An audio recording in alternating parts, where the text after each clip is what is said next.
فاسألوا أهل الذكر إن كنتم لا تعلمون۔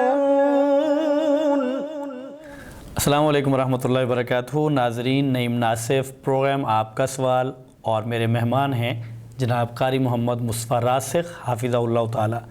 ناظرین، ہم نے اپنے پچھلے پروگرام میں جو فضائل محرم پر تھا اس پہ یہ بات کی تھی کہ ہم آنے والے پروگرام جو ہے اس میں محرم کی بدعات اور محرم میں ہونے والے وہ امور جن کا تعلق شریعت کے ساتھ نہیں ہے بلکہ شریعت جن سے منع کرتی ہے اور ہم اس کو سر انجام دے رہے ہوتے ہیں، اس کے بارے میں ہم بات کریں گے۔ تو ناظرین، آج انشاءاللہ تعالی اس حوالے سے جتنی چیزیں اس ماہ محرم میں ہوتی ہیں اس کے بارے میں ہم جناب مصطفیٰ راسخ صاحب سے آگاہی لیں گے کہ شریعت کیا کہتی ہے۔ جناب قاری صاحب، آپ پہلے تو آپ کو خوش آمدید پروگرام میں، اور آپ کا بہت شکریہ کہ آپ نے وقت دیا۔ جی، جزاک اللہ۔ یہ بتائیے گا کہ محرم کا مہینہ جس کا تعلق حرمت کے 4 مہینوں سے ہے اور جس کے روزوں کا اور خاص طور پہ جو عاشورہ کا روزہ ہے اس کا تعلق سیدنا موسیٰ علیہ السلام کی قوم کو ملنے والی آزادی سے ہے، ہم آج یہ نہیں جانتے، ہم آج یہ جانتے ہیں کہ اس مہینے کے آغاز سے لے کے اختتام تک اور خاص طور پہ جو اس کے پہلے 10 دن ہیں اس کے بارے میں ہماری لوگ یہ جانتے ہیں کہ اس سارے کا تعلق سیدنا حسین رضی اللہ تعالیٰ عنہ کی شہادت کے ساتھ ہے، اور یہ جو ایک سانحہ اور ایک واقعہ، ایک اندوناک واقعہ ہوا، اس سارے کا تعلق اس کے ساتھ ہے۔ جب ہم یہ سمجھ لیتے ہیں تو پھر ہم اس سے متعلقہ جتنی چیزیں ہیں سوگ کی اور وہ جو ایک غم کی کیفیت ہے اس کو پھر ہم جو ہمارے دل میں آتا ہے کہ اس کو یوں منانا چاہیے، اس کا غم اس انداز سے ہونا چاہیے، تو وہ پھر ہم سب کچھ کرتے ہیں۔ تو میں یہ جاننا چاہوں گا کہ سب سے پہلے تو ہمیں یہ بتائیے کہ اسلام میں جو سوگ کا تصور ہے اور جو غم کا تصور ہے، اگر کسی شخص کی کوئی چیز کھو جاتی ہے اور کوئی قیمتی چیز چلی جاتی ہے، کوئی شخص فوت ہو جاتا ہے، کوئی شخص قتل ہو جاتا ہے، کوئی شہید ہو جاتا ہے، تو اسلام کیا کہتا ہے کہ اس کا سوگ اور غم کیسے منایا جائے؟ جی، بسم اللہ الرحمن الرحیم۔ مومن بندہ جو ہے اس کی زندگی کا ہر عمل، بے شک خوشی ہو یا غمی ہو، وہ قرآن اور حدیث اور شریعت کے مطابق ہوتی ہے۔ اللہ رب العزت قرآن مجید میں فرماتے ہیں وَلَنَبْلُوَنَّكُمْ بِشَيْءٍ مِّنَ الْخَوْفِ وَالْجُوعِ وَنَقْصٍ مِّنَ الْأَمْوَالِ وَالْأَنفُسِ وَالثَّمَرَاتِ وَبَشِّرِ الصَّابِرِينَ الَّذِينَ إِذَا أَصَابَتْهُمْ مُصِيبَةٌ قَالُوا إِنَّا لِلَّهِ وَإِنَّا إِلَيْهِ راجعون۔ تو اللہ فرماتے ہیں کہ ہم تمہیں مختلف آزمائشوں سے گزاریں گے، جس میں بھوک بھی ہو سکتی ہے، خوف بھی ہو سکتا ہے، قتل بھی ہو سکتا ہے، اس میں بے شمار آزمائشیں ہو سکتی ہیں۔ ٹھیک ہے۔ تو ایک مومن بندہ جو ہے جب بھی اس پر کوئی آزمائش آتی ہے، کوئی مصیبت آتی ہے، تو وہ جزا فضا نہیں کرتا ہے، نوحہ ماتم نہیں کرتا ہے، آہ و بقا نہیں کرتا ہے، روتا پیٹتا نہیں ہے، بلکہ وہ اللہ رب العزت کی اس رضا کے اوپر، اللہ رب العزت کی اس تقدیر کے اوپر وہ یہ سمجھتا ہے کہ یہ میری مصیبت اور یہ آزمائش جو ہے یہ اللہ کی طرف سے ہے، تو وہ صرف ایک ہی بات کرتا ہے، اور وہ کیا کہتا ہے؟ انا للہ و انا الیہ راجعون۔ اور آپ صلی اللہ علیہ وسلم نے اپنے بیٹے کی وفات پہ جو فرمایا تھا جی جی کہ دل مغموم ہے لیکن ہم وہی کہیں گے وَلَا نَقُولُ إِلَّا مَا يَرْضَى رَبُّنَا، جو ہمارا رب جس پہ کہ ہماری آنکھیں بہہ رہی ہیں، العین تدمع والقلب یحزن، آنکھیں بہہ رہی ہیں اور دل غمگین ہے، وَلَا نَقُولُ إِلَّا مَا يَرْضَى رَبُّنَا، لیکن ہم اپنی زبان سے وہی ادا کریں گے جو ہمارے رب کا حکم ہے۔ تو ایک مومن بندہ جو ہے وہ کوئی بھی مصیبت ہو، بے شک وہ مصیبت چھوٹی ہو یا بڑی ہو، اس کے کسی پیارے کی شہادت ہو، اس کے کسی پیارے کی موت ہو، یا کاروبار کے اندر کمی ہو یا نقصان ہو، کوئی بھی مصیبت ہو، وہ انسان جو ہے ایک مومن بندہ جو ہے وہ صرف یہی کلمہ کہتا ہے انا للہ و انا الیہ راجعون۔ اور یہ کلمہ جو ہے یہ صبر کی دلیل ہے، اور صبر کرنے والوں کے بڑے بڑے فضائل ہیں۔ قرآن مجید میں اللہ فرماتے ہیں انما یوفی الصابرون اجرہم بغیر حساب۔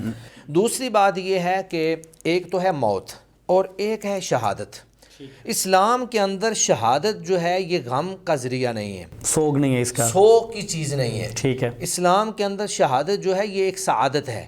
سیدنا عمر رضی اللہ تعالی عنہ اللہ رب العزت سے شہادت کی دعائیں کیا کرتے تھے، سیدنا ابو بکر رضی اللہ تعالی عنہ شہادت کی دعائیں کیا کرتے تھے، خالد بن ولید رضی اللہ تعالی عنہ میدانوں کے اندر، بہت سارے میدانوں کے اندر جہاد کر رہے ہیں، لیکن جب ان کو موت چارپائی پہ آ رہی ہے تو رو رہے ہیں۔ صحابہ نے پوچھا، ساتھیوں نے پوچھا کہ آپ رو کیوں رہے ہیں؟ تو کہتے ہیں جی میری خواہش یہ تھی کہ میں اللہ کے رستے میں جہاد کے اندر شہید ہو جاتا اور مجھے شہادت کی موت آتی۔ حتیٰ کہ رسول اللہ صلی اللہ علیہ وسلم جو ہیں وہ شہادت کی تمنا اور طلب کرتے ہیں۔ اللہ کے نبی کی حدیث ہے کہ اقتل ثم احیا ثم اقتل ثم احیا، میں جو ہوں شہید کیا جاؤں پھر مجھے زندہ کیا جائے، پھر میں شہید کیا جاؤں پھر مجھے زندہ کیا جائے۔ تو بات کرنے کا مقصد یہ ہے کہ اسلام کے اندر شہادت ایک سعادت ہے، یہ غم کرنے کی جگہ نہیں ہے۔ یہاں پہ غم نہیں ہوتا، ہم لوگ جو ہیں وہ شہیدوں کا غم نہیں کرتے ہیں، ہم شہیدوں کی شہادت کو ایک سعادت سمجھتے ہیں، ہم ان کے جسد خاکی کو چومتے ہیں اور اس کے اوپر فخر کا اظہار کرتے ہیں۔ اور دوسری بات یہ ہے کہ عام مصیبتیں، عام موت، اس کے سوگ کا بھی نبی مکرم صلی اللہ علیہ وسلم نے بڑی وضاحت کے ساتھ فرما دیا کہ کوئی شخص جو ہے کسی کی موت پر 3 دن سے زیادہ سوگ نہ منائے۔ ہاں البتہ وہ عورت جس عورت کا خامد فوت ہو جائے وہ 4 مہینے 10 دن سوگ منائے گی، اس کے علاوہ کسی شخص کو کسی کی موت پہ 3 دن سے زیادہ سوگ منانے کی اجازت نہیں ہے۔ تو شریعت ہمیں یہی حکم دیتی ہے، تو اگر ہم نے سوگ منانا ہی ہے تو وہ عام موت پہ ہم سوگ منائیں گے، نہ کہ کسی کی شہادت پہ سوگ منائیں گے، اور وہ سوگ بھی ہم صرف 3 دن منائیں گے، 3 دن سے زیادہ سوگ یعنی منانا 3 دن جائز سے نہیں ہے۔ 6 دن 8 دن 10 دن مہینہ نہیں کریں گے، اور نہ پھر اس کو ہر سال ان دنوں میں ریپیٹ کریں گے۔ جی جی، صرف 3 دن ہوگا اور پھر وہ مقرر نہیں ہوگا، یہ نہیں کہ ہر سال ہم اس کو اگلے یعنی اگلے سال پھر 3 دن کر لیں، پھر اگلے سال پھر 3 دن اگر کر اس لیں، طرح یہ ہم بھی نہیں سوگ منانا شروع کر دیں تو پھر تو کوئی ایسا عربی مہینہ ہے ہی نہیں جس میں صحابہ کی شہادتیں نہ ہوئیں۔ ایک مہینے میں اللہ کے نبی کی وفات ہوئی، پھر اسی طرح حضرت عمر رضی اللہ تعالیٰ عنہ کی شہادت ہوئی 1 محرم کو۔ یہ بھی ایک بڑی بات ہے کہ 1 محرم کو سیدنا عمر رضی اللہ تعالیٰ عنہ کی شہادت ہے، سیدنا عثمان رضی اللہ تعالیٰ عنہ کی شہادت ہے، سیدنا علی رضی اللہ تعالیٰ عنہ کی شہادت ہے۔ تو یہ شہادتیں تو ہر مہینے کے اندر آپ کو مل جائیں گی، پھر تو ہم پورا سال جو ہے وہ سوگ ہی مناتے رہیں گے اور ہمارے پاس کام کرنے کے لیے اور کوئی وقت نہیں ہوگا۔ ٹھیک ہے۔ اچھا شیخ جی بتائیے، یہ خاص طور پہ چونکہ اس مہینے میں سیدنا حسین رضی اللہ تعالیٰ عنہ کی شہادت کا ذکر ہے اور اس اندوناک واقعے کا ذکر ہوتا ہے، اور یہ 10 دن اور اس سے جتنے چیزیں اس کے ساتھ جڑی ہوئی ہیں وہ ساری اس واقعے کی وجہ سے ہیں۔ معلوم یہ کرنا چاہتا ہوں، آپ نے سوگ کے بارے میں بتایا، سوگ کی جو مختلف انداز ہیں ہمارے ہاں، ان میں سے ایک ہے ماتم کرنا۔ یعنی ہم اس میں کیا کرتے ہیں کہ ہم خود کو پیٹتے ہیں، اور یہ پیٹتے اس لیے ہیں کہ ہمیں اس وہ جو واقعہ ہے، اندوناک واقعہ ہے، دکھ بھرا واقعہ ہے، اس کا ہمیں افسوس ہے۔ تو افسوس کے طور پہ ہم خود کو پیٹتے ہیں، اور کبھی تو وہ ہم ہاتھوں کے ساتھ پیٹتے ہیں، اور کبھی ہم زنجیروں کے ساتھ اس طرح کر کے پیٹتے ہیں کہ خون تک نکلتا ہے۔ جی جی بالکل۔ تو آپ کیا سمجھتے ہیں کہ یہ سوگ کا جو انداز ہے، اس کے بارے میں شریعت کیا کہتی ہے؟ میں نے آپ کو پہلے بھی بتایا کہ ایک مومن بندہ جو ہے وہ اپنی مصیبت کے اوپر ایک تو انا للہ و انا الیہ راجعون کہتا ہے، اور دوسرا وہ گریبان نہیں چاک کرتا، اپنا چہرہ جو ہے اس کو نہیں پیٹتا ہے، اور پھر جو ماتم کی مروجہ طریقے اس وقت رائج ہو چکے ہیں، بے شک وہ زنجیر زنی ہو یا ویسے اپنے سینہ کو بھی ہو یا چہرے کو پیٹنا ہو، یا بعض لوگ جو ہیں وہ سر کے اندر بھی تلواریں اس طرح مار رہے ہوتے ہیں، بعض معصوم بچوں کو مارتے ہیں، ہاں جی بالکل، معصوم بچوں کے اوپر اس طرح زیادتی کر رہے ہوتے ہیں۔ تو نبی مکرم صلی اللہ علیہ وآلہ وسلم کی جو ہمیں رہنمائی ہے وہ یہ ہے کہ لیس منا من لطم الخدود وشق الجیوب ودعا بدعوی الجاہلیہ، جو شخص اپنا چہرہ پیٹتا ہے اور اپنا گریبان پھاڑتا ہے اور جاہلیت کے نوحوں کی طرح نوحہ کرتا ہے اور پکارتا ہے بلند آواز سے، تو اللہ کے نبی صلی اللہ علیہ وسلم نے فرمایا اس کا ہمارے ساتھ کوئی تعلق نہیں ہے۔ تو ایک مومن بندہ جو ہے وہ بے صبرا نہیں ہوتا ہے، وہ صابر اور شاکر ہوتا ہے، اللہ کی نعمت ملتی ہے تو شکر کرتا ہے، اور اللہ تعالیٰ کی طرف سے مصیبت آتی ہے تو وہ صبر کرتا ہے۔ اور حدیث مبارکہ جس میں آتا ہے کہ دونوں اعتبار سے وہ خیر حاصل کر لیتا ہے، دونوں اعتبار سے وہ خیر حاصل کرنے والا ہوتا ہے۔ تو مومن بندہ جو ہے وہ صرف اور صرف جو شہادت ہو یا موت ہو اس کے اوپر ایک تو انا للہ و انا الیہ راجعون کہے گا، اور دوسرا صرف 3 دن تک اس کو افسوس کرنے کی اجازت ہے، سوگ منانے کی اجازت ہے۔ 3 دن سے زیادہ وہ سوگ نہیں منا سکتا، ایک تو اسی وقت 3 دن سے زیادہ نہیں منا سکتا، اور دوسرا پھر وہ پورا ہر سال اس کو تکرار کے ساتھ جس طرح ہمارے ہاں کیا جاتا ہے، یہ شریعت کے خلاف ہے اور شریعت اس بات سے منع کرتی ہے۔ یعنی اس میں ایک تو یہ چیز غیر شرعی ہے کہ آپ 3 دن سے زیادہ یا اس کو تکرار سے منائیں۔ جی جی۔ اور اس سے اگلی بات جو منع ہے وہ یہ ہے کہ آپ صلی اللہ علیہ وسلم کی حدیث مبارکہ کہ جو وہ ہم میں سے نہیں ہے جو اپنے رخسار پیٹے۔ جی جی۔ یعنی یہ پھر اس سے اگلی چیز ہے نا، ایک پہلے ہم نے یہ غلط کیا کہ ہم نے سوگ زیادہ کیا جو احادیث میں موجود ہے، جتنا شریعت نے کہا اس سے بڑھ کے کیا، جی اور پھر دوسرے غلط ہم نے یہ کیا، ہم نے ماتم کرنا شروع کر دیا، اور وہ بھی حدیث میں مختلف سٹائلوں میں، اور وہ بھی حدیث میں منع ہے۔ اچھا یہ بتائیے اسی کے ساتھ یہ تو ہے نا اپنے جسم کو تکلیف دے کے اور غم کا اظہار کرنا، تو ہم یہ کرتے ہیں کہ ہم زبان سے مطلب ہمارے ہاں چیزیں ریکارڈ ہوتی ہیں، ہم نوحے ریکارڈ کرتے ہیں، اور نوحے ریکارڈ کر کے پھر ہم دیکھتے ہیں کہ کیا دکانوں والے ہیں اور کیا رکشوں والے ہیں اور کیا گاڑیوں والے ہیں، تو پھر لگاتے ہیں۔ جی نوحے کہنا یہ بھی اسی زمرے میں آئے گا؟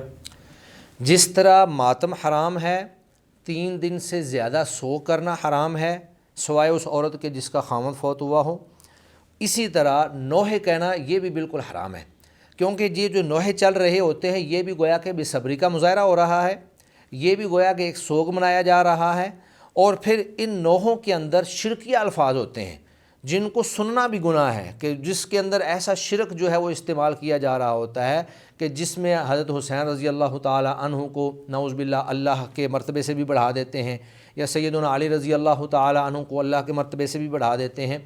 تو یہ نوحے جو ہیں، پہلی بات تو یہ ہے کہ یہ لوگوں کو، مسلمان بھائیوں کو اذیت دینے کا باعث ہے۔ رکشوں پہ، گاڑیوں کے اندر یا ڈیکوں پہ، دکانوں کے اوپر بلند آواز سے لگا دیتے ہیں، اور اس کی آواز اتنی زیادہ ہوتی ہے کہ پورا محلہ جو ہے وہ اس سے ڈسٹرب ہو رہا ہوتا ہے۔ ایک بات تو یہ غلط ہے کیونکہ آپ مسلمانوں کو اذیت دے رہے ہیں، اور مسلمان بھائی کو اذیت دینا یہ بھی حرام ہے۔ دوسری بات یہ ہے، یہ شرک پر مبنی ہے، اور تیسری بات یہ ہے کہ یہ آپ گویا کہ سوگ ہی منا رہے ہیں، اور سوگ جو ہے جب ایک دفعہ 3 دن سے زیادہ منانے کی اجازت نہیں ہے تو ہر سال منانے کی کیسے اجازت ہو سکتی ہے؟ تو جس طرح سوگ حرام ہے، جس طرح ماتم کرنا حرام ہے، بالکل اسی طرح یہ نوحے چلانا یہ بھی حرام ہے۔ بلکہ اس میں میں ذکر کروں تو 2 چیزیں اور بھی ہیں، یعنی 3 چیزیں تو آپ نے گنوا دیں، چوتھی چیز اس میں ہم دیکھتے ہیں کہ یہ ہے کہ جو وہ نوحے کے الفاظ ہیں اور وہ جو اشعار ہیں وہ مستند نہیں ہے، یعنی جو آپ کے جذبات ہیں آپ نے اسی کو اپنے اشعار میں لے، اس کا واقعے سے کتنا تعلق ہے، کتنی اس میں حقیقت ہے، کیا رتب و یابت، سارا ملا کے ہم اس میں اپنے جذبات کو شامل کر کے ایک چیز لوگوں کے سامنے رکھ دیتے ہیں، اور لوگ اس کو سمجھ رہے ہوتے ہیں کہ یہ شاید دین کا پیغام ہے، اور یہ اسی طرح یہ واقعہ اور یہ ساری چیزیں ایسے ہی ہوئی ہیں۔ اصل بات یہ ہے کہ شہادت حسین کا جو واقعہ ہوا ہے، چونکہ رضی اللہ تعالی عنہ، اصل میں وہاں پر کوئی موجود ہی نہیں تھا، رات کے اندھیرے میں واقعہ ہوا، اور پھر جن لوگوں نے تاریخ بیان کرنی تھی وہ تقریباً ساری شہید ہو گئے۔ تو یہ واقعہ ایسا ہے کہ اس کی استنادی حیثیت یا مستند روایات ملیں تو بہت کم آپ کو ملیں گی۔ تو یہ جتنا بھی نوحوں کے اندر بیان کیا جاتا ہے کہ اس میں جی تیر، ادھر سے تیر آیا، پھر اس کے گردن پہ لگ گیا، اور پھر اس طرح کر کے، یہ سارے افسانے ہیں، یہ اپنی طرف سے بنایا ہوا ہے۔ اور پھر یہ چیزیں ایسی ہیں کہ یہ جو نوحے چلائے جاتے ہیں دور جاہلیت کی، یہ ساری چیزیں ہیں۔ نبی مکرم صلی اللہ علیہ وآلہ وسلم نے فرمایا کہ 4 چیزیں ایسی ہیں میری امت کے اندر جو پائی جاتی ہیں، یہ جاہلیت کی چیزیں ہیں۔ مسلم شریف کی حدیث ہے، رسول اللہ صلی اللہ علیہ وسلم فرماتے ہیں اربع فی امتی من امر الجاہلیہ، یہ 4 چیزیں جو میں بیان کرنے لگا ہوں یہ دور جاہلیت کی چیزیں ہیں، جاہلیت میں لوگ ایسا کیا کرتے تھے۔ تو ان میں سے ایک پہلی چیز یہ ہے الفخر فی الاحساب، اپنے حسب و نسب کے اندر فخر کرنا، دوسرا یہ ہے والطعن فی الانساب، کسی کے نسب کے اندر طعن کرنا، اور تیسرا تھا والاستسقاء بالنجوم، ستاروں کے ذریعے بارش طلب کرنا، اور چوتھی چیز جو اللہ کے نبی نے فرمائی وہ یہ تھی والنیاحہ، اور نوحہ کرنا۔ تو یہ نوحہ جو ہے یہ دور جاہلیت میں ہوتا تھا، بلکہ وہاں تو ہوتا ہی ہے کہ جب کوئی مر جاتا بڑا سردار تو وہ کرائے پہ عورتوں کو لا کر ان کو بٹھا دیتے اور ان کو کہتے جی آپ اس کی فضائل بیان کریں، جھوٹے فضائل جو ہیں اپنی طرف سے بنا کر وہ بیان کرتے کہ یہ بڑا شیر تھا، یہ فلاں تھا، یہ فلاں تھا۔ تو یہ جاہلیت کی چیز ہے، اور دور جاہلیت کی چیزوں سے اسلام ہمیں منع کرتا ہے۔ درست ہے۔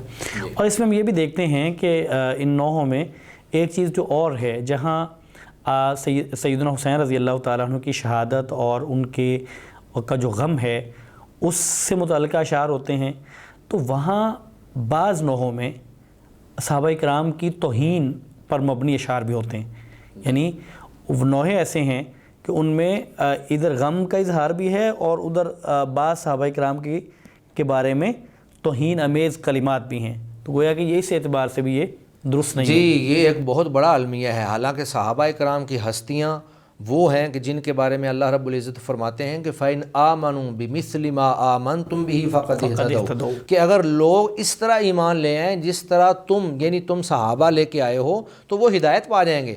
تو صحابہ کا ایمان تو وہ ایمان ہے جس کو اللہ تعالیٰ نے معیار حق قرار دیا ہے، مثال دی ہے باقاعدہ۔ اور ایک حدیث کے اندر ہے کہ اللہ کے نبی صلی اللہ علیہ وسلم نے فرمایا اصحابی کا نجوم، کہ میرے صحابہ جو ہیں وہ ستاروں کی مانند ہیں، تم ان میں سے جس کی بھی اقتداء کرو گے تم ہدایت پا جاؤ گے۔ اور یعنی سارے صحابہ کسی ایک کو مستثنا قرار نہیں کوئی دیا، ایک صحابی بھی اس میں سے مستثنا نہیں ہے۔ یہی وجہ ہے کہ ہم سارے صحابہ کا احترام کرتے ہیں، ان کی عزت کرتے ہیں، بے شک وہ اہل بیت صحابہ ہیں یا غیر اہل بیت صحابہ ہیں، سارے کے سارے صحابہ کے ساتھ محبت کرنا یہ ہمارے ایمان کا حصہ ہے، اور سارے صحابہ کا احترام کرنا یہ بھی ہمارے ایمان کا حصہ ہے۔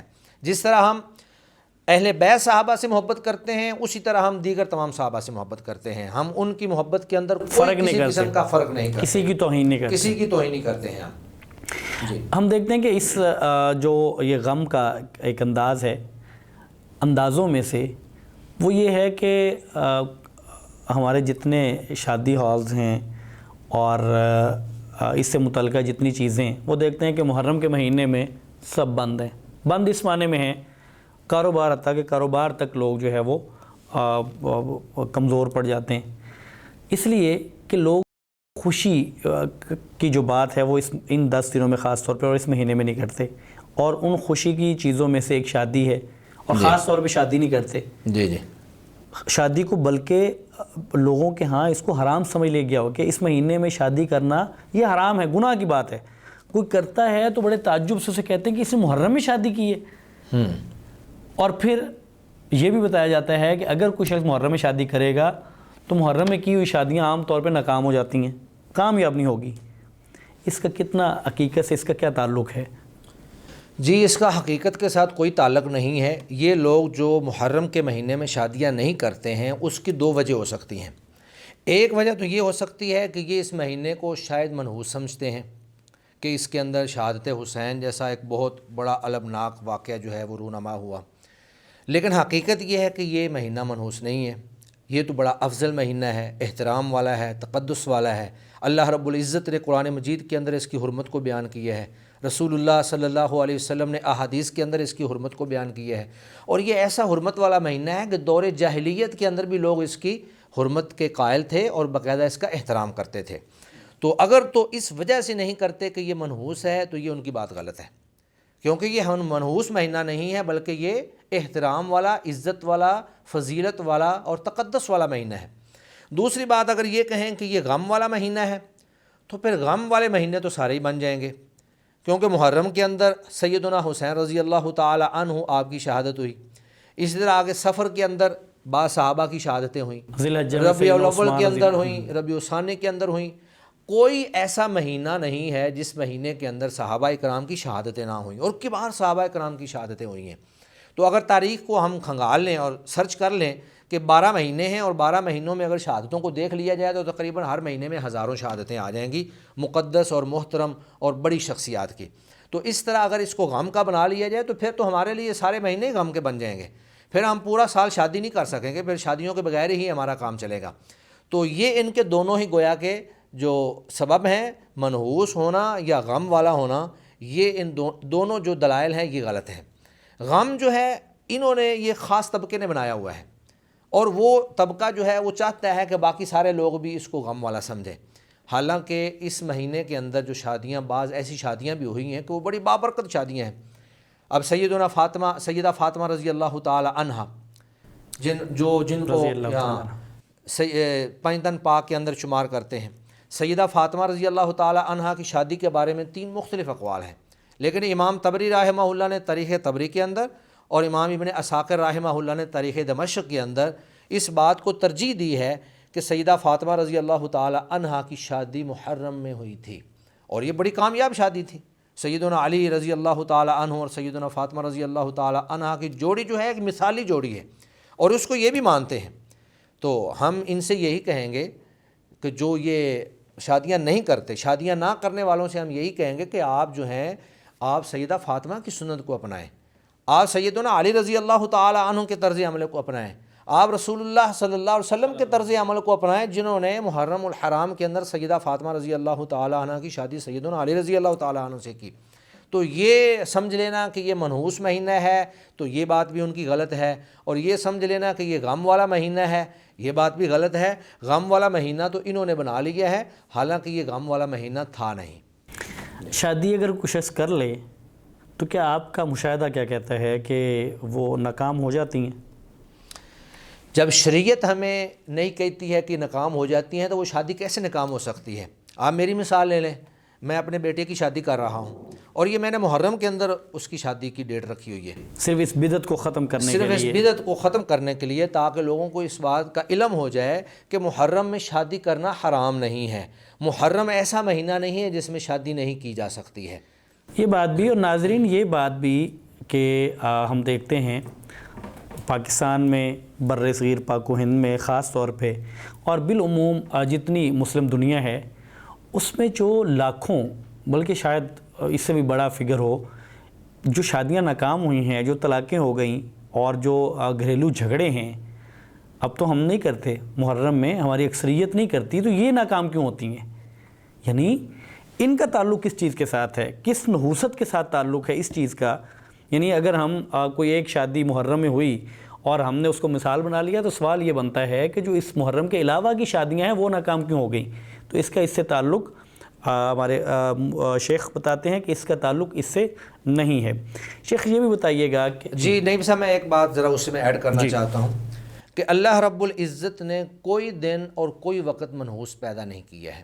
حدیث شریف کے اندر آتا ہے کہ لا تسبوا الدہر، کہ تم زمانے کو گالی نہ دو، زمانے کو برا نہ کہو. ٹھیک ہے، کیونکہ آگے اللہ فرماتے ہیں وَأَنَا الدَّهْرُ، اور مفسرین یا محدثین لکھتے ہیں کہ اصل میں اس کا معنی ہے انا خالق الدہر، کیونکہ زمانے کو میں نے پیدا کیا ہے. تو جب ہم زمانے کے اوپر تنقید کریں گے کہ جی یہ مہینہ غم والا ہے، یہ مہینہ منحوس ہے، سفر کے اندر کئی لوگ شادیاں نہیں کرتے ہیں، جی جو بندہ سفر میں شادی کرے وہ ہمیشہ سفر پہ ہی رہتا ہے، تو یہ ساری توہم پرستی ہے. حالانکہ وہ سفر سواد کے ساتھ ہے. ہاں وہ سفر سواد کے ساتھ اور یہ سین کے ساتھ ہوتا ہے. تو نبی مکرم صلی اللہ علیہ وآلہ وسلم نے فرمایا کہ تم زمانے کو گالی نہ دو، کیونکہ اللہ کہتا ہے کہ میں نے زمانے کو پیدا کیا ہے. تو یہ محرم کا مہینہ ہو، یہ ربیع الاول کا مہینہ ہو، کوئی مہینہ جو ہے وہ منحوس نہیں ہے، کسی مہینے کا کوئی دن منحوس نہیں ہے، کسی دن کا کوئی گھنٹہ منحوس نہیں ہے. یہ سارے کے سارے ایام اللہ کے پیدا کردہ ہیں. اگر منحوسیت یا نحوست آتی ہے تو وہ ہمارے اپنے طرز عمل کی ہوتی ہے، ہماری بدعمالیوں کی ہوتی ہے، اور ہماری اللہ کی معصیت اور نافرمانی کی وجہ سے ہوتی ہے. اور پھر جس طرح آپ بتا رہے ہیں کہ یہ شادیاں ٹوٹ گئی ہیں تو وہ محرم میں تو نہیں ہوئی ہیں، وہ تو محرم کے علاوہ ہوئی ہیں.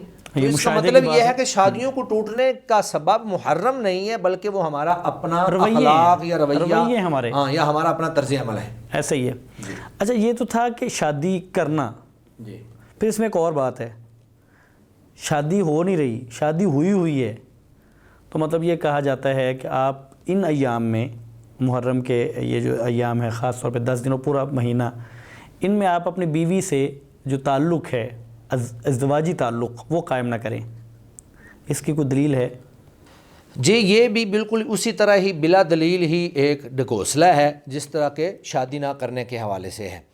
تو جو لوگ شادی نہ کرنے کا کہتے ہیں یا ازدواجی تعلق قائم کرنے کا نہ کہتے ہیں، اس کا جو بڑی چیز پیش کرتے ہیں یا سبب پیش کرتے ہیں، وہ یہ کہتے ہیں جی یہ غم کا مہینہ ہے، اور غم جب ہم منا رہے ہیں تو غم کے اندر ہم خوشی کا موقع جو ہے وہ ہمیں قائم نہیں کرنا چاہیے، غم کے اندر آپ غم میں ہی رہیں.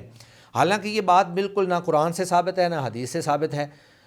بلکہ میں ایک بڑا منفرد واقعہ ہے کہ ایک صحابی جو ہے بچہ بیمار تھا تو کام پہ چلے گئے، اور جب واپس آئے تو بیوی سے آ کر پوچھا جی بچے کی کیا حالت ہے، تو بیوی نے کہا جی بچہ سکون میں ہے. مقصد ان کا یہ تھا کہ سکون سے مطلب یہ ہے کہ اب وہ فوت ہو چکا تھا، مطلب وہ تکلیف سے سکون میں ہے. ان کا مقصد یہ تھا کہ یہ کچھ کھا پی لیں اور راحت اور سکون کر لیں، بعد میں ان کو بتا دوں گی. تو نبی صحابی نے باقاعدہ کھانا کھایا، ازدواجی تعلق بھی قائم کیا. تو اس کے بعد بیوی نے بتایا جی ہمارا بیٹا جو ہے وہ فوت ہو چکا ہے. تو صحابی کے اس عمل سے یہ ثابت ہوتا ہے کہ اگر کسی کی موت ہو چکی ہو تو اس وقت بھی آپ یہ تعلق قائم کر سکتے ہیں، اس میں کوئی حرج کی بات نہیں ہے. اور یہ واقعہ اللہ کے نبی کی زندگی میں ہوا تھا صلی اللہ علیہ تو وسلم. جو واقعہ اللہ کے نبی کی زندگی میں ہو چکا ہو اور اللہ کے نبی موجود ہوں اور آپ کی طرف سے خاموشی اس پر ہو تو اس کو کہتے ہیں تقریر. یہ تقریری حدیث ہے. تو گویا کہ اس پر اللہ کے نبی کی مہر جو ہے وہ ثابت ہے. تو اس سے تو یہ ثابت ہوتا ہے کہ اس وقت موت اور مردے کے موجودگی میں بھی آپ مطلب یہ تعلق قائم کر سکتے ہیں. ہمارے ہاں بہت عجیب مطلب بعض رویے ہیں. میرے مشاہدے کی بات ہے کہ ایک شخص فوت ہوئے اور رات کو ان کی وفات ہو گئی, تدفین ان کی صبح ہونی تھی, تو وہ گھر والے رات مطلب غم میں رہے, روتے رہے, اور صبح ان کے کوئی ہمسائے سے لوگ آئے کہ ان کو ناشتہ دلانے کے لیے. تو وہ ایک خاتون ناشتہ لے کے آئی, تو وہ گھر والے ناشتہ کر رہے تھے نا لواحقین, کسی اور نے دیکھا اور اس نے باقاعدہ اس کو اعتراض کی صورت میں پیش کیا. اس نے کہا وہ میت گھر پہ سی اور سارے روٹی کھائی جا رہے سر. میں نے خود دیکھا کہ میت پئی سی اور وہ کھانے کھا رہے تھے. مطلب کوئی اعتراض والی بات نہیں. جب کھانے کا وقت ہے, لوگ بھوک سے نڈال ہو رہے ہیں, تو ایک اگر فوت ہو چکا ہے تو اس کا مطلب یہ نہیں کہ باقی سب کو بھوک سے آپ, یعنی ہم عجیب ہم نے چیزیں بنا لی ہوئی ہیں. یہ فرمائیے گا کہ اس میں ہم دیکھتے ہیں کہ عام طور پہ کھانے کی بات ابھی ہوئی. ہم اس مہینے میں کھانے بناتے ہیں اور اس میں پانی کی سبیلیں لگاتے ہیں, اور جب کھانے بناتے ہیں تو اس کو ہم کہتے ہیں کہ یہ سیدنا حسین رضی اللہ تعالیٰ عنہ کی نسبت سے ہم کہتے ہیں کہ یہ نیاز حسین ہے. جی, نظر اللہ نیاز حسین, نیاز حسین. تو یہ بتائیے گا کہ نظر ماننا ٹھیک ہے, اور اگر مانی جائے تو کیا ذبیحہ یا کھانا بنانا اللہ کے علاوہ کسی اور کے لیے, وہ براہ راست کسی اور شخصیت اور ہستی کے لیے ہو, یا وہ بالواسطہ طور پہ مطلب اس کو کہہ لیں آپ کے جیسے ہم کہتے ہیں وسیلے کے طور پہ, یا کوئی بھی اس کی الفاظ اور دے لیے جائیں, تو کیا جائز ہے کسی کی طرف نسبت کرنا؟ جی, کوئی بھی کھانا ہو یا سبیل ہو, پانی ہو, اس کو آپ غیر اللہ کی طرف اگر منسوب کریں گے تو یہ تو بلکہ شرک کی قسم بن جاتی ہے. رسول اللہ صلی اللہ علیہ وسلم کے پاس ایک شخص آیا اور آ کر کہا کہ یا رسول اللہ, میں نے بوانہ مقام پر ایک اونٹ ذبح کرنے کی نظر مانی تھی. تو اللہ کے نبی صلی اللہ علیہ وآلہ وسلم نے پوچھا کہ کیا وہاں پہ کوئی میلہ لگتا تھا؟ اس نے کہا جی نہیں. تو فرمایا کیا وہاں پہ کوئی بت تھا پہلے؟ تو کہا نہیں. تو اللہ کے نبی نے کہا پھر جا کے وہاں پہ اونٹ کر لو. لیکن اگر وہاں پہ بت تھا یعنی اس بت کی وجہ سے, یا وہاں پہ میلہ تھا یعنی اس میلے کی وجہ سے تم وہاں پہ کرنا چاہتے ہو, تو پھر تمہارے لیے یہ کام کرنا جائز نہیں ہے. تو نظر جو ہوتی ہے وہ خالصتاً اللہ کے لیے ہوتی ہے. نظر اللہ کے علاوہ آپ کسی غیر اللہ کے لیے نظر نہیں مان سکتے ہیں. اگر آپ کی نظر غیر اللہ کے لیے ہے, بے شک وہ کوئی مقرب اللہ کی ہستی ہو, بے شک وہ کوئی فرشتہ ہو, بے شک وہ کہ اللہ کا نیک بندہ ہو, تو جب آپ اس کو غیر اللہ کی طرف منسوب کر دیں گے تو پھر وہ شرک کے زمرے میں آ جائے گا اور آپ کے لیے وہ عمل کرنا درست یعنی غیر اللہ میں, غیر اللہ کا مطلب ہے ایک اللہ جو خالق ہے, اس کے علاوہ تمام, اس میں انبیاء, اس میں صلحاء, اس میں اولیاء, حتیٰ کہ اللہ کے فرشتے سارے شامل ہیں. غیر اللہ کے اندر سب شامل ہیں, یعنی ایک اللہ کے علاوہ سب. صرف اللہ کی ہستی ایسی ہے جس کے لیے آپ نے نظر ماننی ہے, کیونکہ نظر ایک عبادت ہے. ٹھیک ہے. اور تمام عبادات جو ہیں وہ خالصتاً اللہ کی رضا کے لیے اور اللہ کے لیے ہوتی ہیں. کوئی بھی عبادت, نظر کی عبادت ہو یا روزے کی عبادت ہو, نماز کی عبادت ہو, جس طرح روزہ اور نماز عبادت ہے, نظر ماننا یہ بھی بالکل ویسے ہی عبادت ہے. ٹھیک ہے. تو ساری کی ساری عبادتیں جو ہیں وہ خالصتاً اللہ کے لیے ہو سکتی ہیں. ہم نماز کے اندر یہی دعا کرتے ہیں, ایاک نعبد و ایاک نستعین, اے اللہ ہم صرف تیری ہی عبادت کرتے ہیں اور صرف تجھ سے ہی مدد مانگتے ہیں.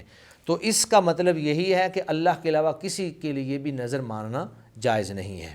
نظر کے طور پہ اگر کوئی شخص یہ کرے کہ ننگے پاؤں پھرے یا خود کو کوئی تکلیف دے یا وہ آگ پہ چلے, تو کیا ایسی نظر, ایک تو ہے نا نظر کسی اور کے لیے ماننا, ایک یہ کہ اگر وہ تو آپ نے بات کر دی, اگر نظر وہ اللہ کے لیے ہو لیکن ہو اس طرح کی کہ خود کو تکلیف دے, آگ پہ چلنے کی, بلا وجہ جوتا اتار کے دھوپ میں چلنے کی, تو کیا ایسی نظر ٹھیک ہے؟ وہ اللہ کے لیے ہوگا. ہاں, اللہ کے لیے بھی نظر آپ نے وہ ماننی ہے جو اطاعت اور شریعت کے مطابق ہوگی. جو معصیت کی نظر ہے اس کے بارے میں یہ ہے کہ آپ اس نظر کو ختم کریں گے اور اس کا باقاعدہ کفارہ ادا کریں گے, اور نظر کا کفارہ بھی وہی ہے جو کہ قسم کا کفارہ ہے. اب یہ پیدل چلنا, اسی طرح سبیلیں لگانا, کھانا پکانا, یہ ساری کی اچھا میں اس چیز پہ ایک بڑا حیران ہوتا ہوں. سیدنا حسین رضی اللہ تعالی عنہ کی شہادت پیاس کی حالت میں ہوئی، بھوک کی حالت میں ہوئی، مجھے سمجھ نہیں آتی ہے کہ یہ ان کی شہادت کا غم منا رہے ہیں یا ان کی شہادت پہ جشن منا رہے ہیں۔ یہ ایک بڑی عجیب بات ہے کہ اگر تو آپ کو ان کی شہادت کا غم ہے تو آپ اس دن میں سبیلے کیوں لگا رہے ہیں؟ آپ اس دن کھانے کیوں کھلا رہے ہیں؟ آپ کو چاہیے کہ آپ ان 10 دنوں میں آپ پیاسے بھی رہیں اور آپ بھوکے بھی رہیں، جس طرح کہ انہوں نے بھوک اور پیاس کی حالت میں اپنی جان جو ہے وہ قربان کر دی تھی۔ تو ان کا یہ عمل جو ہے اصل میں چونکہ جو چیز شریعت کے خلاف ہوتی ہے اس میں پھر سمجھ نہیں آتی کہ ہم کریں کیا۔ کبھی وہ اس چیز کو غم بنا لیتے ہیں، کبھی وہ اس چیز کو جشن بنا لیتے ہیں۔ تو یہ پیدل چلنا، ننگے پاؤں چلنا، اسی طرح کر کے ماتم کرنا، نوحہ کرنا، یہ ساری چیزیں تو بظاہر غم کی طرف اشارہ کرتی ہیں، لیکن اگلے ہی دن جا کر سبیلیں لگا دینا، کھانے پکانا اور پھر لوگوں کے اندر تقسیم کرنا جیسے عید کا جشن منایا جا رہا ہے، یہ جو ہے یہ خوشی کی طرف دلالت کرتا ہے۔ اب ان میں سے یہ سمجھ نہیں آتی ہے کہ یہ غم منا رہے ہیں یا یہ جشن منا رہے ہیں۔ ٹھیک ہے۔ اچھا، اس میں وہ ایک حدیث مبارکہ بھی ہے غالباً جس میں ایک شخص نے نظر مانی اور وہ دھوپ میں کھڑا تھا، تو آپ صلی اللہ علیہ وسلم نے اسے کہا کہ یہ نظر اس کو یعنی یہ چلا جائے اور اس کا کفارہ دے دے۔ جی بالکل اس طرح کی حدیث موجود ہے کہ جس میں ایک صحابی جو ہیں انہوں نے غالباً روزہ رکھا ہوا تھا اور کوئی انہوں نے نظر مانی کہ وہ دھوپ میں کھڑے ہوئے تھے، تو نبی مکرم صلی اللہ علیہ وسلم نے فرمایا کہ یہ جو ہے اپنے آپ کو اذیت دینا یہ کوئی نیکی کا کام نہیں ہے۔ اور ویسے بھی قرآن مجید میں اللہ رب العزت فرماتے ہیں کہ وَلَا تُلْقُوا بِأَيْدِيكُمْ إِلَى التَّهْلُكَةِ، کہ تم اپنے آپ کو ہلاکت میں مت ڈالو۔ تو ہر وہ کام جو انسان کو ہلاکت میں ڈال رہا ہو، جس میں انسان اپنے نفس کی حفاظت نہ کر پا رہا ہو، جو انسان کو خودکشی کی طرف لے کے جا رہا ہو، وہ حرام ہے۔ تو اس لیے اللہ تعالیٰ نے خودکشی کو بھی حرام کیا ہے۔ تو وَلَا تُلْقُوا بِأَيْدِيكُمْ إِلَى التَّهْلُكَةِ میں ہر وہ عمل آ جاتا ہے جو انسان کو کسی بھی اعتبار سے نقصان پہنچائے اس کی جان کو۔ تو دین کے جو مقاصد ہیں ان میں جہاں حفظ دین ایک مقصد ہے وہاں حفظ نفس بھی ایک مقصد ہے، اور یہ فقہ کے بہت معروف اصول ہیں جو فقہ کے اندر بیان کیے گئے ہیں۔ تو چونکہ ان معاملات کے اندر انسان جو ہے اس کی مخالفت کر رہا ہوتا ہے، اپنی جان کو جو ہے وہ خطرے کے اندر ڈال رہا ہوتا ہے، پیدل چلتے ہوئے اس کو کوئی بھی نقصان ہو سکتا ہے، یا بساؤ کا جب آگ پہ چلتے ہیں تو آگ پہ پھر آگ کا جو عذاب ہے اس سے تو اللہ کے نبی نے ویسے ہی منع فرمایا ہے۔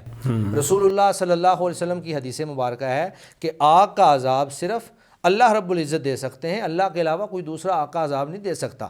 اور اس میں وہ معروف حدیث کہ اللہ کے نبی نے ایک صحابی کو جو لیڈر بنا کر کمانڈر بنا کر بھیجا، تو وہ کسی وجہ سے اپنے جو متحد تھے، باقی جو لشکر کے لوگ تھے ان سے ناراض ہو گئے، تو ان کو کہنے لگے جی میں تمہارا کمانڈر ہوں اور تمہارا امیر ہوں، تم پر فرض ہے کہ تم میری بات کو مانو۔ تو انہوں نے کہا جی ٹھیک ہے ہم آپ کی بات مانتے ہیں۔ تو پہلے تو اس نے حکم دیا کہ جاؤ لکڑیاں اکٹھی کر کے لاؤ، تو بہت ساری لکڑیاں اکٹھی کی گئیں، اور پھر وہاں اس نے کہا جی اب اس میں آگ جلا دو، تو انہوں نے آگ جلا دی۔ اب وہ کہنے لگا کہ اس کے اندر چھلانگیں لگاؤ، وہ سزا دینا چاہتا تھا۔ تو کئی صحابہ تو تیار ہو گئے جی ہم آگ کے اندر چھلانگ لگاتے ہیں، لیکن بعض صحابہ نے کہا کہ ہم اسلام اس لیے نہیں لائے کہ ہم آگ کے اندر جائیں، ہم تو جہنم کی آگ سے بچنے کے لیے اسلام لے کے آئیں تاکہ ہم آگ سے بچ جائیں، ہم نے آگ میں نہیں جانا ہے۔ تو جب وہ اللہ کے نبی کے پاس آئے تو سارا واقعہ رسول اللہ صلی اللہ علیہ وسلم کو بیان کیا، تو اللہ کے نبی نے فرمایا کہ اگر یہ تم لوگ آگ کے اندر چھلانگ لگا دیتے تو قیامت تک اسی آگ کے اندر جلتے رہتے۔ تو یہ آگ کے اوپر پاؤں ننگے پاؤں چلنا اور پھر ننگے پاؤں ویسے گلیوں کے اندر چلنا، یہ انسان اپنے آپ کو اذیت دے رہا ہے، اور یہ وَلَا تُلْقُوا بِأَيْدِيكُمْ إِلَى التَّهْلُكَةِ کی صریح خلاف ورزی ہے۔ بہت شکریہ شیخ، جزاکم اللہ خیر، اللہ تعالیٰ آپ کے علم میں آپ کے عمل میں برکت دے۔ ناظرین، یہ تھا آج کا پروگرام جس میں ہم نے ذکر کیا کہ محرم کے مہینے میں جو بڑا فضیلت والا مہینہ ہے اس میں جو بدعات ہیں اور یہ وہ ہیں جن کا شریعت سے کوئی تعلق نہیں ہے۔ ناظرین، شریعت قرآن مجید کا نام ہے اور آپ صلی اللہ علیہ وسلم کے فرامین کا نام ہے۔ قرآن و حدیث ہی شریعت ہے۔ اس سے ہٹ کے میرے جذبات کیا ہیں، میرے خیالات کیا ہیں، میری کیفیات کیا ہیں، کیفیات، جذبات، حالات یہ شریعت نہیں کہلاتے۔ یہ ہو تو میری کیفیت بدلتی رہتی ہے، میں اپنی کیفیت کو شریعت کا نام نہیں دے سکتا۔ اس لیے ہم اگر کامیابی چاہتے ہیں، دین صحیح راستے پہ چلنا چاہتے ہیں تو قرآن و سنت کو لازم بنانا ہوگا اور اسے پکڑنا ہوگا، پھر ہم ایجادات سے، نئی چیزوں سے، بدعات سے اور ان اطوار سے اور طریقوں سے بچ سکیں گے۔ اب محرم کے مہینے میں جو اس کو خاص طور پہ غم کا مہینہ ہے، تو ہم یہ کے طور پہ لیا جاتا ہے۔ تو اس میں ہم دیکھتے ہیں کہ سیدنا حسین رضی اللہ تعالیٰ عنہ کی شہادت المناک ہے، اندوناک ہے، لیکن اس شہادت کی وجہ سے جیسے شیخ نے فرمایا کہ شہادت پہ غم تو نہیں ہوتا، شہادت تو سعادت ہے، غم کی وجہ نہیں ہے۔ اور اگر یہ شہادت غم کی وجہ ہے تو پھر سیدنا عمر رضی اللہ تعالیٰ عنہ کی شہادت کیوں وجہ نہیں ہے؟ کتنے لوگوں کو معلوم ہے کہ سیدنا عمر رضی اللہ تعالیٰ عنہ کی شہادت کب ہوئی؟ کتنے لوگوں کو معلوم ہے؟ نہیں معلوم، بہت تھوڑے لوگوں کو معلوم ہے۔ یعنی وہاں وہ بھی شہادت ہے، ہم ذکر تک نہیں کرتے۔ اگر تعلق اس مہینے کے غم کا اس اندوناک واقعے کے ساتھ ہے کہ وہ صرف شہادت نہیں تھی، اس میں پیاس تھی، اس میں بھوک تھی، اس میں ظلم تھا، تو ہم کہتے ہیں یہی تو معاملہ سیدنا عثمان رضی اللہ تعالیٰ عنہ کی شہادت کے ساتھ ہوا۔ اسی طرح وہ شہید ہوئے، اسی طرح وہ پیاسے رہے، ظلم ہوا۔ کس کو یاد ہے کہ وہ 18 ذی الحجہ ہے؟ چند لوگوں کو، کتنے لوگوں کو پتہ ہے؟ اور یہ وہ مہینہ ہے ذی الحجہ کا جس میں ہم سب سے زیادہ شادیاں کرتے ہیں۔ محرم میں اس لیے نہیں کرتے کہ یہ غم کا مہینہ ہے، تو سب سے زیادہ کس مہینے میں کرتے ہیں؟ اس سے پہلا مہینہ جو ذی الحجہ کا ہے اس میں کرتے ہیں، حالانکہ اس میں بھی شہادت ہے، اور وہ خلیفہ سوم کی شہادت ہے، اور وہ داماد رسول کی شہادت ہے، اور آپ صلی اللہ علیہ وسلم کی 2 بیٹیوں کے شوہر کی شہادت ہے، ذو النورین کی شہادت ہے۔ ہم نہیں غم نہیں کرتے۔ تو اس سے معلوم یہ ہوتا ہے کہ اس کا تعلق خاص ایک فقہ کے ساتھ ہے اور خاص جذباتی کیفیات کے ساتھ ہے، بالعموم یہ اصول سب پہ اپلائی نہیں ہوتا۔ تو اس لیے ناظرین آپ سے گزارش یہ ہے کہ جب ہم دین کو لیں، جب ہم اپنا مال خرچ کریں، جب ہم اپنا وقت خرچ کریں، تو ہم یہ دیکھیں کہ کیا یہ واقعتاً دین ہی ہے اور اللہ اور اس کے رسول کے فرامین ہیں، مستند ہیں، حوالہ ہے، ریفرنس ہے، تاکہ جب ہم اپنا مال اور وقت خرچ کریں تو اللہ کے ہاں وہ ہمیں اجر کی صورت میں اس کو وہ ایک مفید ثابت ہو۔ تو یہ تھا آج کا پروگرام، ہمارا یہ پروگرام، اس کو لائک کیجئے، اس کو شیئر کیجئے، یہ اسلام کے پیغام کی نشر و اشاعت ہے۔ محدث میڈیا کو سبسکرائب کیجئے اور اس کو آگے پھیلائیے۔ یہاں سے انشاءاللہ تعالی ہمیشہ قرآن و سنت کی آواز اٹھی ہے اور انشاءاللہ ہمیشہ اٹھتی رہے گی۔ آج کے لیے اجازت دیجئے۔ السلام علیکم ورحمۃ اللہ وبرکاتہ۔